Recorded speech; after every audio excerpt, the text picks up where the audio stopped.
उत्तराखंड में अलकनंदा नदी पर पहला रेलवे पुल बनकर तैयार हो रहा है। इस पर और ज़्यादा बातचीत करने के लिए हमारे साथ दिव्येंदु दत्ता जी हैं, जो कि प्रोजेक्ट मैनेजर हैं। आइए उनसे बात करते हैं। दिव्येंदु जी, अगर इस पुल की बात करें तो क्या खासियत है इसकी? सबसे बड़ी खासियत है इसकी स्पैन की लेंथ और इसकी हाइट। नदी के जो बेड लेवल है उससे ये एकदम रेलवे लेवल तक टोटल 45 मीटर हाइट है और इसका 90 मीटर का स्पैन जो है ये नॉन स्टैंडर्ड गर्डर है आरडीएसओ का, फिर भी हम लोग इसको एग्जीक्यूट कर रहे हैं।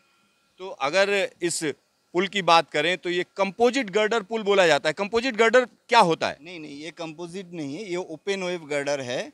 और इसमें ओपन वेव का मीन्स ये जो वेव है इसका जो मेन लोड कैरी कर रहा है ये ओपन है। इसको चेकिंग करने के लिए इसमें कोई भी डिफेक्ट या कुछ भी डेवलप हो रहा है तो वो देखने के लिए हमारे पास वेब ओपन है, हम कभी भी इसके अंदर घुस के देख सकते हैं। यानी ओपन वेब गर्डर पुल है ये, कंपोजिट गर्डर पुल नहीं है। और एक और चीज़ हम जानना चाह रहे थे, मैं इसकी फाउंडेशन के बारे में पढ़ रहा था, तो फाउंडेशन किस तरीके की है? इसकी 4 ये है खंबे हैं, 2 एबटमेंट है जो दोनों बैंक पे है और 2 पायर है जो रिवर पे है। दोनों पायर जो है वो ओपन फाउंडेशन में है और दोनों अपार्टमेंट में हम लोग पाइल फाउंडेशन यानी कि डीप फाउंडेशन एग्जीक्यूट किए हैं। अच्छा, ओपन फाउंडेशन जब बोला जाता है तो ओपन फाउंडेशन क्या होती है और पाइल फाउंडेशन क्या होती है? चलिए, ओपन फाउंडेशन वो है जो हम लोग का जो लोड है, स्ट्रक्चर का लोड है, वो स्ट्रेट डायरेक्ट रैफ्ट के ज़रिए रॉक पे ट्रांसफ़र हो रहा है, बेड रॉक पे ट्रांसफ़र हो रहा है। और जो पाइल है उसका ये है, ये लोड जो है वो थ्रू पाइल थोड़ा डीप तक ट्रांसफ़र हो रहा है, गहराई में ट्रांसफ़र हो रहा है। अच्छा, इस पुल को बनने में कितना वक्त लगा? कब शुरुआत हुई थी और कब इस पर जो है ट्रेन दौड़ने लगेगी? क्या टारगेट दिए गए हैं? एक्चुअली इस पुल को टोटल टाइम था 24 मंथ्स। ये शुरू हुआ था मई 2019 में, लेकिन बारिश और अलकानंदा जी का पानी के चलते 3-4 महीना हर मानसून में काम बंद रह जाता है और हम काम कर नहीं पाते। ऐसे टारगेट अभी 13 नवंबर 2022 तक का ही है और हम लोग ऑलमोस्ट करीब करीब 95% काम इसका कंप्लीट कर चुके हैं। 95% काम पूरा हो चुका है। अच्छा, यहाँ पर ये पटरी पड़ी हुई है, ये क्या जो रेल पटरी होनी चाहिए वो है या कुछ और है? नहीं नहीं, ये रेल पटरी नहीं है, ये हमारा सर्विस पटरी है। अभी हम जब सर्विस करके ये निकल जाएंगे फिर रेल पटरी रेलवे के स्कोप में है, वो हमारे स्कोप में नहीं है, वो रेलवे बिछाएंगे। तो यहाँ पर जो पटरी आप देख रहे हैं, आप मत समझ लीजिएगा कि ये रेल पटरी है, ये रेल पटरी नहीं है।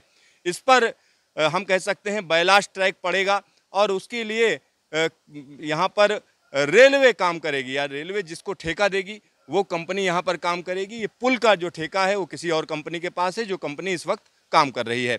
और अब इस वक्त हम उस जगह पर आ पहुँचे हैं जिसको हम कह सकते हैं कि मिड पॉइंट के आसपास। तो मिड पॉइंट के आसपास हैं और इस पुल की लंबाई की अगर हम बात करें तो कितना लंबा पुल है ये?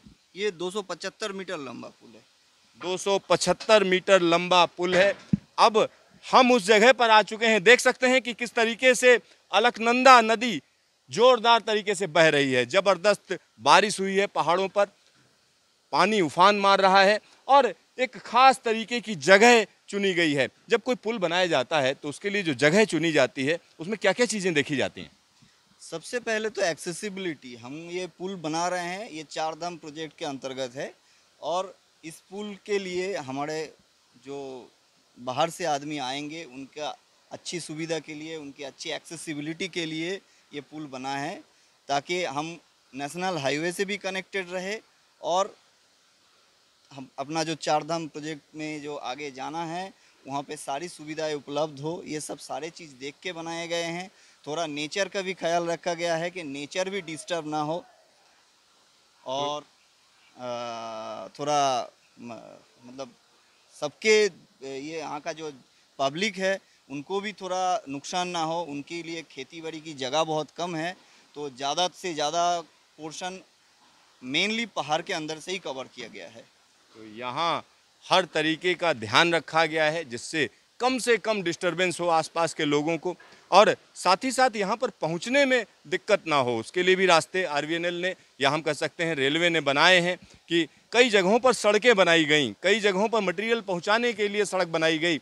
और यहाँ आप देख सकते हैं कि पुल के ऊपर से हम गुजर रहे हैं।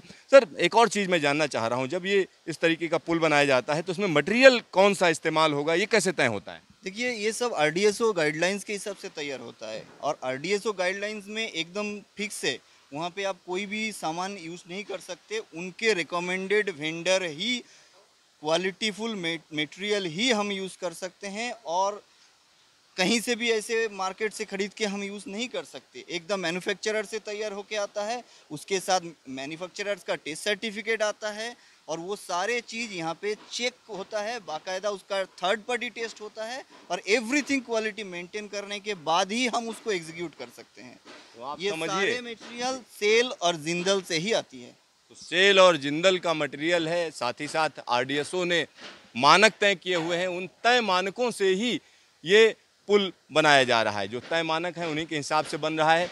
और एक और चीज़ सर मैं देख रहा था कि इसमें हर जगह जो जॉइंट्स हैं वहाँ पर ढेर सारे नट बोल्ट लगे हुए हैं। हाँ, तो इनको किस तरीके से आप लोग मेंटेन करते हैं और क्या क्वालिटी रहती है इनकी? नहीं, एक्चुअली ये अलग अलग डिज़ाइन के हिसाब से है, लेकिन हमारा यहाँ जो यूज़ हो रहा है ये बोल्ट्स सब HSFG बोल्ट्स है, high strength friction grip bolt. ये 10.9 ग्रेड बोल्ट्स है और यहाँ के डिज़ाइन के हिसाब से यही बोल्ट्स यहाँ पे यूज होता है। ये हाई फ्रिक्शन देता है ताकि जब ट्रैक रनिंग हो तब इसमें जो वाइब्रेशन आए, जो डायनामिक वाइब्रेशन आए, उसमें ये बोल्ट्स रेजिस्ट कर पाए। और ये बोल्ट्स अभी नया इंट्रोड्यूस्ड है, इसको इजीली रिप्लेस किया जा सकता है। पहले ज़माने का जो रिवेट्स था उससे बढ़िया है इसका फंक्शन और इसका ड्यूरेबिलिटी। तो यहाँ पर कई चीज़ें हैं जिन पर नज़र है खुद रेल मंत्रालय की, साथ ही साथ आरडीएसओ के जो गाइडलाइंस हैं उनके हिसाब से ये पुल बनाया जा रहा है। अगर इस पर ट्रेन की रफ्तार की बात करें तो ट्रेन की रफ्तार कितनी तक जा सकती है यहाँ पर? फिलहाल तो 80 किलोमीटर पर आवर के हिसाब से है जो मानक है पूरा ट्रैक का। उसके बाद अगर इसका जो टेस्ट होगा, इसके ऊपर कंप्लीट होने के बाद एक टेस्ट होगा, उसके ऊपर ये ऊपर भी जा सकता है, but it is to be decided by CRS।